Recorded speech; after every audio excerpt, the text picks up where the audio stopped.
Nicoletta, sono sempre nel mio angolino magico di Lugano. Mio in realtà non troppo, perché della Lella è una libreria bellissima e sono reduce dell'esperienza a Milano con Brian Weiss. Infatti sono arrivata dalla Lella perché ho detto: Lella, dammi un libro suo. E lui è uno psichiatra americano che, diciamo, è stato uno dei primi o comunque uno dei più conosciuti, e parla di vite passate, parla di regressioni. Cosa dirvi? Vorrei solo che tu riflettessi oggi su questo. Quante volte un sintomo che abbiamo oggi è derivato da qualcosa che è successo in passato? A una mia collaboratrice che usava sempre il fularino come me, in una ipnosi regressiva, sia vero o non vero, non è importante, ha visualizzato che era un soldato romano e che l'hanno decapitato in guerra.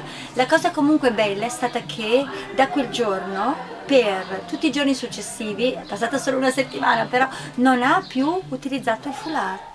Per lei era: io non posso uscire di casa se non ho il foulard, mi viene mal di gola se non ho il foulard. Da una settimana esce e il foulard non lo mette più.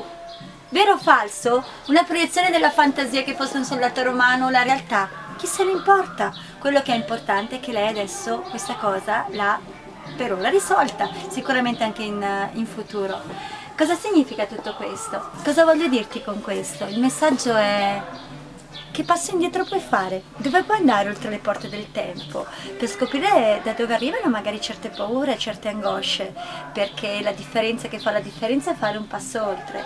E, vero o non vero, lui dice: molte vite un'anima sola, molte vite tanti maestri, molte vite un solo amore. A volte le anime si ritrovano, ci sono delle alchimie, delle magie particolari. Ti sei mai chiesto perché? E con l'invito di documentarti un pochino e di pensare: perché questa cosa non potrebbe essere derivata da qualche proiezione del passato, e con l'idea di dire: faccio quel passo oltre all'indietro. Io ti saluto e grazie Lella. Prego. Che ci ospiti sempre in questa bella libreria. Ciao!